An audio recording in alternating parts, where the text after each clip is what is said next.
எதிர்க்கட்சியின் தொடர் அமளி காரணமாக நாடாளுமன்ற இரு அவைகளும் நாள் முழுவதும் ஒத்திவைக்கப்பட்டுள்ளதை நாம் அண்மை செய்தியாக பார்த்துக் கொண்டிருக்கின்றோம்.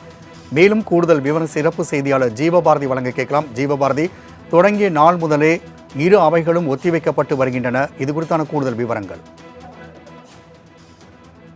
மூன்றாவது நாளாக நாடாளுமன்றம் முழுமையாக முடங்கி இருக்கிறது. குறிப்பிட்ட 2 அவைகளும் நாளைய தினம் வரைக்கும் ஒத்திவைக்கப்பட்டிருக்கு. இதுல அதானி விவகாரம் தொடர்பாக நிச்சயம் விவாதிக்க வேண்டும் அப்படிங்கிறது தான் எதிர்க்கட்சியினுடைய முக்கியமான கோரிக்கையா இருக்கு. அந்த தொடர்ச்சியாக வக்ஃபு வாரிய திருத்த மசோதா தொடர்பாகவும் விரிவாக பேசணும் அப்படின்ட்டு மாநிலங்களவையில எதிர்க்கட்சியினர் தன்னுடைய கேள்விகள் முன் வச்சிருக்காங்க.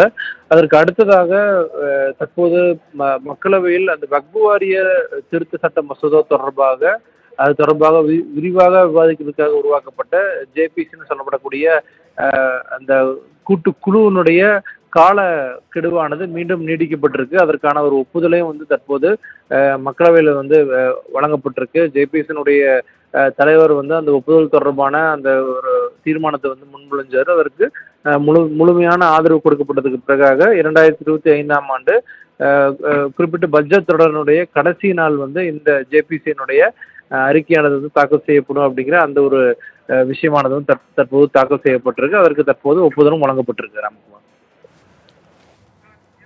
ஜீவபாரதி, தகவலுக்கு நன்றி.